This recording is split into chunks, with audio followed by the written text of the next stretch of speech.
Yeah, but how much would that be? Oh, I wouldn't want to know. Including labour. Oh no, that's annoying. Wow. I don't think we're going caravanning anytime soon, are we?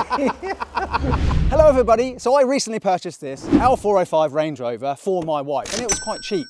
And it was cheap because it came without a warranty, which means that I've got to pay for anything that goes wrong with it myself. So we're here today to see my friend Ash at Exotic and Supercar to find out what is wrong with the Range Rover. Because, I mean, I've already picked up on 4 things, so fingers crossed Ash doesn't find anything else as well. Come on, let's get into it. My name's Ben, welcome to Dadcars.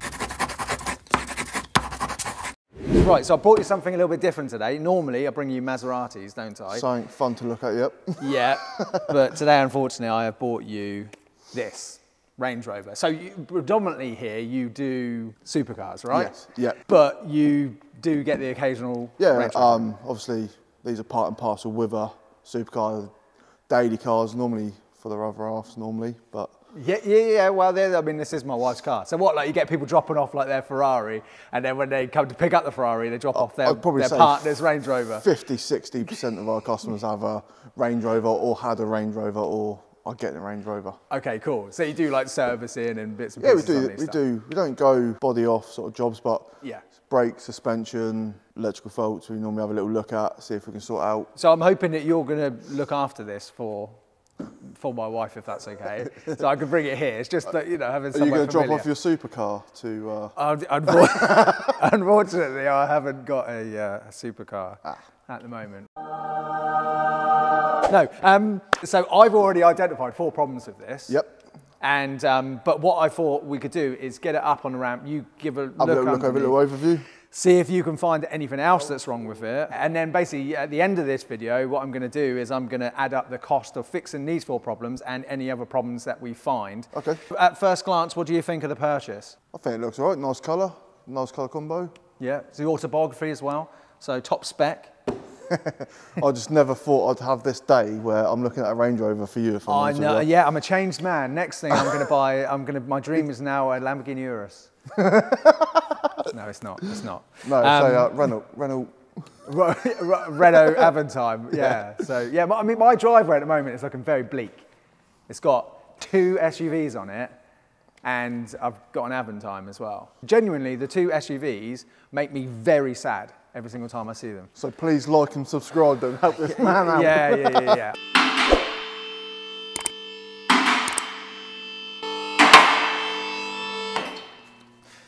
Now why are you looking at that for? Is it more interesting than looking at the Range Rover? Much more.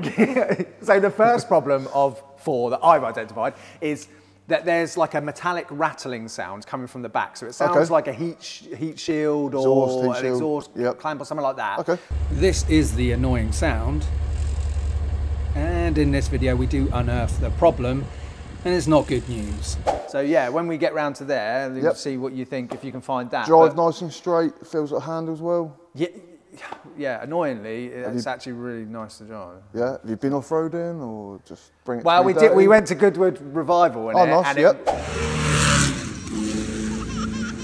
did technically do a bit of So off-roading. no knocks, no bangs, feels nice, feels sort of tight. Yeah. Ride-wise, I'd say it feels pretty good. Is that you? There was some scratches already on these alloys. Discs look good, small lip, but perfect. Pads are good. Yeah, 22, the tyres must have been replaced around that time. Nice. Pirelli Scorpions as well, good tyres.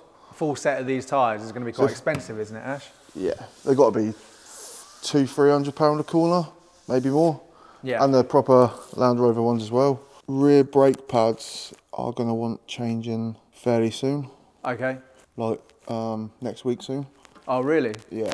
Okay. It's about 1.5 mil on this outer pad. See how much meat's left. Yeah, okay. So obviously, well, it depends on your mileage. If you're doing 5–6 miles a day, or if you're... Yeah, well, next month we have got massive trip plans. We're going to Scotland and back. Oh, so lovely. we've got a 1,000-mile trip in this Range Rover with 4 children. Oh, so we'll have to do that first then. So what? Yeah.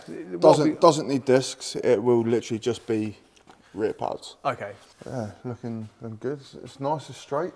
Have you played with all the electrics inside? Yeah, everything seems fine to me. The parking sensors, the rear camera works, the front sensors seem to work as well. Because there's a lot of, obviously, there's a lot of electrics, isn't there? So you've played, has it got heated seats? Yeah. All that all work? It's got heated seats, ventilated seats, and yeah, they all work. Full matching set of tyres, which is nice. Yes. That obviously shows someone's cared about it. It's little things means a big difference. Have you checked when you bought the car? Because obviously I know you didn't get a pre-purchase. I didn't get a pre-purchase inspection of that. Yes, it's true. I bought this Range Rover blind, without a warranty, without getting inspected first, which seems crazy, but I wasn't completely crazy because I, of course, ran a car vertical check on this Range Rover first. Because I'm willing to be brave on this channel, I'm not willing to be stupid. Car vertical unlocks the hidden past on any used car that you're looking at to make sure it's not been clocked, stolen, or crashed in the past. Because if we take a look at this car vertical report on this rather lovely 2017 Land Rover Discovery, you can say, oh look, looks all fantastic. I'm not a fan of the rear end of these cars, but when you scroll up, you can see there's an amber warning for theft. Yes, and if we go down there, you can see that a record was found that it was stolen at the start of 2024. And there must be so many Land Rovers out there that have got a hidden past are being stolen. And if the seller is not being completely open about that, thanks to Car Vertical, you know it's a car that you don't even need to go and see. And just quickly, here is a Range Rover that's got an amber warning for damage. When you go down to the pictures, you can see that it's been involved in a crash. And so take this as your reminder to always run a Car Vertical check on any used car purchase before you even go and see the car. And what's even better is if you use promo code Dadcars, you'll save 20% off. And to anybody watching this, if you've used Car Vertical in the past and it saved you from buying a dodgy car, please let me know. I'd love to hear your story. My email address is below, or you can send me a DM on Instagram. Now let's get back to the inspection and the root cause of that annoying rattling sound at the back. Have you seen the locking wheel nut? I don't think I have actually. All the brake pipes look nice. Yeah, nice and solid. Front pads are good, front discs are good. All the intercoolers look nice. Small little push up in the front AC rad there, look. Nothing. Oh, okay. Does the AC work all right? Yeah, oh yeah. The air conditioning's lovely, yeah. So obviously no damage done. Obviously these are just high impact sort of areas, obviously. Yeah. Especially if it has been used off-road, but it looks nice and looks clean. I don't really know anyone who's probably taken one of these off-road, if I'm honest with you. I was just looking at your little cameras. I thought that was had a little bit of damage, but it's just dirty.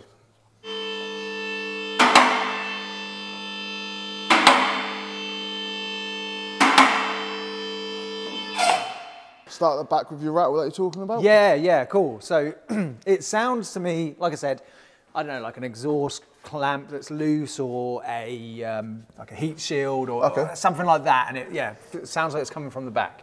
But you can hear it on idle, just sort of buzzing away, and it's quite annoying. You've got quite a few heat shields, quite a bit of mud.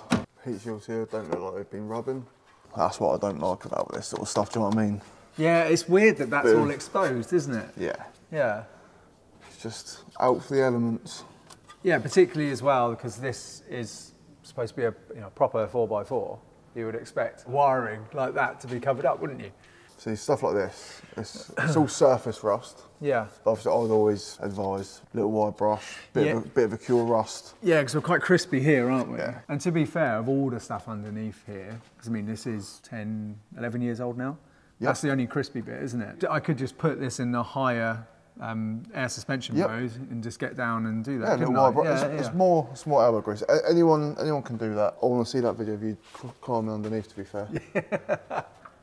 Is it that sort of rattle, or? I don't know, yeah, it's like a really metallic, I don't know, I kind of expected something like this would have been sort of loose and then touching on the exhaust, but it doesn't seem to be. Is it over bumps, or is it just that? Just while it could literally just be while it's idling. So you switch it on, and you can hear it from the back like buzzing away, but there's no obvious sort of culprit, is there? Not yet. No. Not yet. Your wheels are a bit sort of scabby on the inside. Oh, okay, yeah. You see that a lot.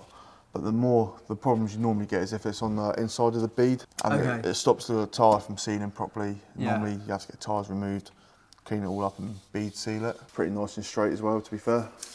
See here, it's obviously had a cracked wheel at one stage. Oh, okay, yeah. So it's been welded alloy, welded up, yeah. Yeah. It's taken a little whack. Not sure on MOTs nowadays. Yeah. I think it depends on the tester. Yeah, well, this is a bit of a real grey funny area, one, I isn't think. it? It's the condition of the roads now, isn't it? I think that's a sign that it's a UK car. Yeah. Honestly, I've heard about so many, you know, like nearly new cars that even actual, you know, main manufacturers themselves, they've sent it to somewhere around the corner and then they've had it done and then they've sold it on. So, but people don't really talk about it, do they? No, I think one, well, it's probably acceptable. If this had 3 or 4 around it in different areas, I'd personally deem that as dangerous. Yeah. Oh yeah. No, But definitely. one, it looks nicely done, but I think it is the MOT's testers' sort of judgment. If that looked like a bad weld, I think they might be able to fail it, depending on the tester. Depending on the day, depending on the tester. These clamps look okay, don't they? Yeah, I can't see it. It's annoying. I was hoping it was going to be like hanging down. That's a little bit. That's come out of its bracket. Could it be that? It's supposed to click in like that, but that's it. Did I do a thing? Mate, you've just mate, you've got a job. You've got a job. You've got a job. You just did a thing. You just did a thing. It looks nice. It looks clean. Like I say, a little bit of pure rust up here as well. Oh, okay, Just a normal thing. Get your wire brush in there. Yeah. You got a little bit of plastic damage over here. Yeah. Oh, yeah. Well, okay. So, what do you reckon? That's just when somebody was doing off-roading a little bit too enthusiastically. What, Tesco's car park or something maybe. Be inclined. Take this damaged piece off here because it's pushing up and it's rubbing against the wire up there. Look. Oh yeah. I so see that. Yeah. If we take that off because it's damaged, just to stop any rubbing on the wiring looms, otherwise then Range Rover would probably be like a Christmas tree for one little wire. Gearbox looks nice and dry, but you were talking about you had a couple times on the gearbox. So this brings us on to the second of 4 things then that I've identified as not being right with this car. The gear changes, you notice it mainly when you're on a run, so when you're on a motorway, the gear changes aren't consistently smooth. And obviously this being a 8-speed ZF torque converter Range Rover, they should all be silky smooth, shouldn't they? Yeah. Could it be just as simple as needing a gearbox service, do you think, for that? From my experience, what I've had is 85% of gearbox issues is just down to fluid and filter change.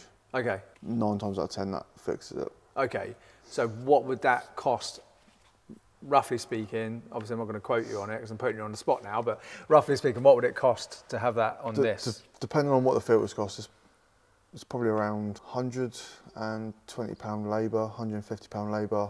Okay. Plus the filter and fluids. Get the correct fluid, correct filter, genuine filter. Yeah. And probably around the £400 off the top of my head. So all the front suspension looked good. You got a bit of perishing on your suspension bushes, and you got a little bit of perishing. It's not split, so it's not an MOT failure. Yeah. So that's something I wouldn't touch right now until it needs it. All right. Yeah. So if the arm's still good, you probably pop the arm off and just replace the boot without changing the whole arm. There's like universal kits that you can buy to do that. So I would always advise doing that. If there's play in the ball joint or any of the bushes, false economy, just change the arm. So yeah, a little bit of perishing in the bush. Nothing dangerous, no, just sort of the early signs of it starting. Okay. How long till the next MOT? I think it was serviced and MOT'd just before I got it. I need to double check. Okay. I need to double check actually. I don't know off the top of my head. I did genuinely just buy this blind. Right, so overall then, it's looking pretty good under here though, isn't it, Ash? Yeah, overall, the first thing I would do is rear brake pads. That's depending on your mileage, that's an ASAP job. Maybe when we do the brake pads, we can have a little fun seeing what you can do. And then we're going to take that bit of plastic off, that's rubbing the wire. As an overview, yeah, good car. Pretty good. A little bit of perishing on some front bushes, but overall the fundamentals are really good. Suspension's good. Whilst it's still up here though, the next thing that I've identified as being broken, so number 3 I suppose, so the tow bar cover is hanging down basically, but then you can see that this bit of plastic here is actually snapped. Just a little like quarter turn one, yeah? Oh no, here we go, we got it. Little crack there. You're not going to replace the bumper for that? No. Lighter on it and burn it. Does that work, does it, Joe?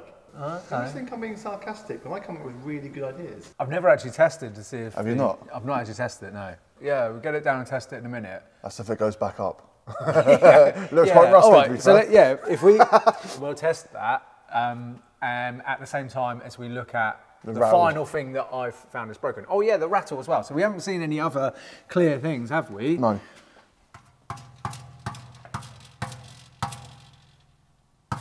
It could be that. Could be that, yep. So what's that? Could be a little bit of baffles, could be something in there. If there's something loose in there, you see it's here, isn't it? It's in there, yep. Yeah. Is that the sort of noise you're hearing? Yeah. But what can you do about that? That's just trapped in there, isn't it? Trapped in there, yep. Oh no, that's annoying. Wow, you can replace the back box if you wanted. Yeah, but how much would that be? Oh, I wouldn't want to know. Including labour. It is really annoying though, because you can even, like, I can sense it even when you're just driving around at like low speed. You can just sort of, do you know what I mean? We could fill it with expanding foam. I don't think that's a good idea. Even I know that's... You're a DIY man. I'm learning, right? Even I know that's not a good idea. I was waiting for you to say, oh, would that work? Short man issues. Wow. Well, it's because the car's so flipping wide, isn't it? Who put the car up there? I don't know, Joe. They want us to get out of the car without damaging. Elegant. It's just like getting in a Lotus Elise. So let's try and deploy this, shall we? Let's have a little look. See if it actually works. What do you reckon? Did you say it looks a bit crusty, Ash? It does look a bit crusty, I think it but... will work, but I question if he knows how to do it. Yeah. 10 minutes later. I don't know where it is.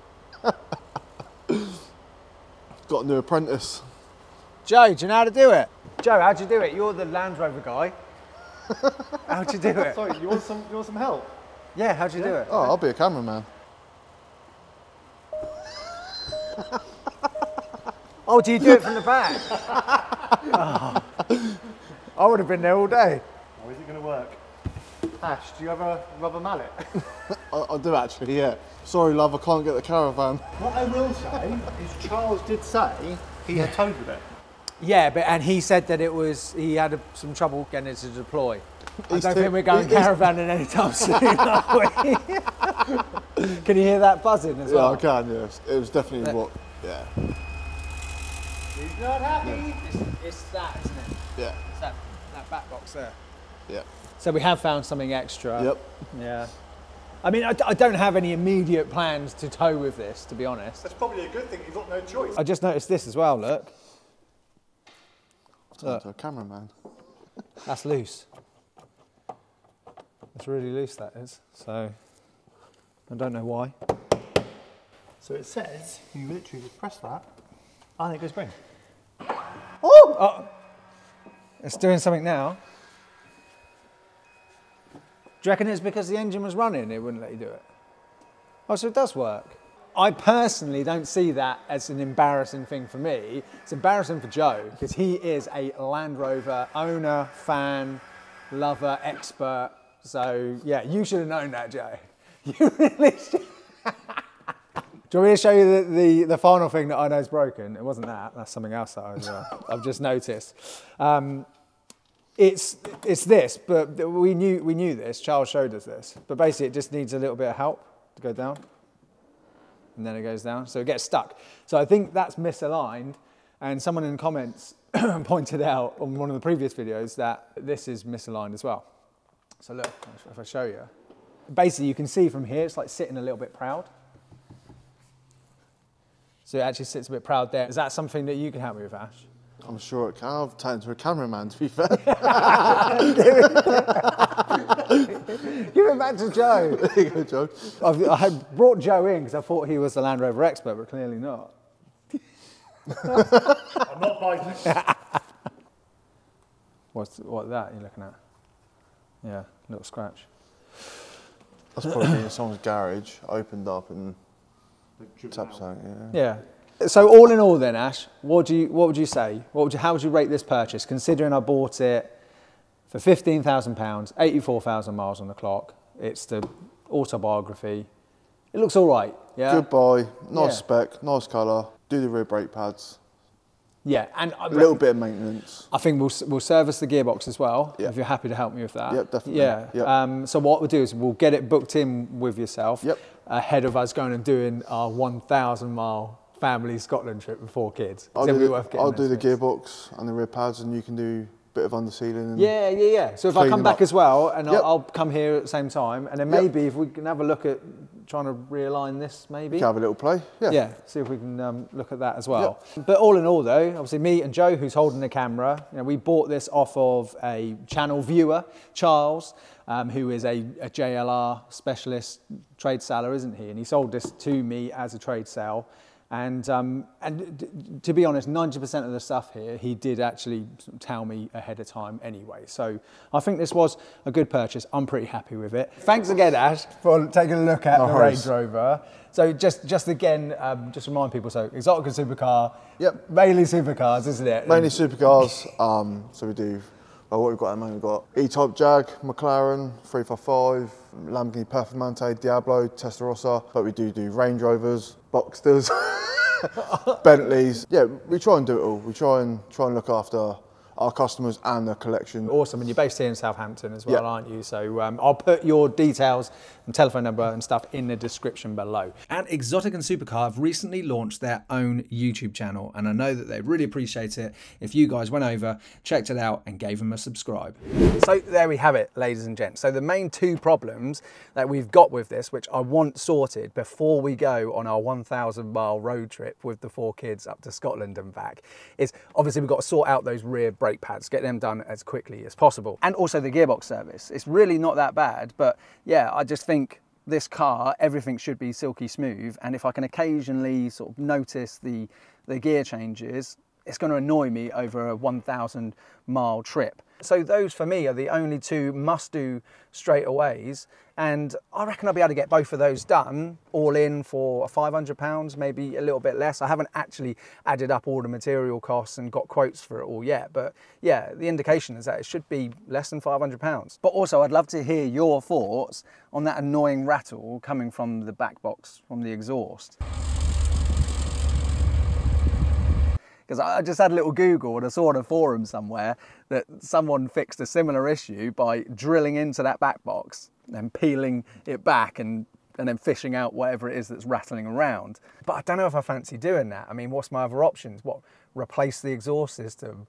I mean, you may as well go for a brand new one, right? Because if you get a used one, what's to say that that might not happen again in like another 6 months? Something breaks off in there and starts rattling around again. Should I use this as an excuse to put an aftermarket exhaust on? I mean, this is the SD V8 after all, but I don't know. But it's a diesel, isn't it? You know, it's a diesel Range Rover.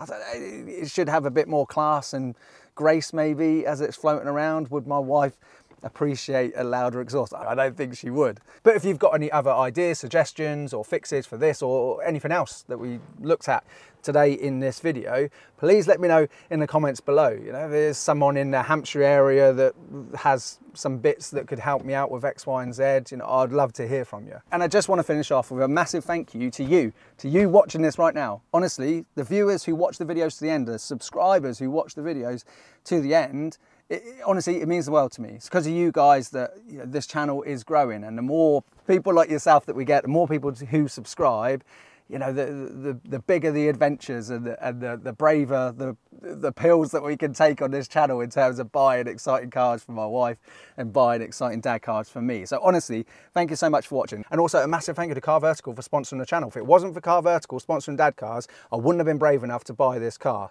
with the potential that this car's got to throw me big bills. So look, anytime someone uses dad cars promo code and does Car Vertical checks, you know, that is helping keeping that partnership going forward. So remember to always use promo code Dadcars, and I'll see you on the next one. Cheers guys, thank you, bye bye.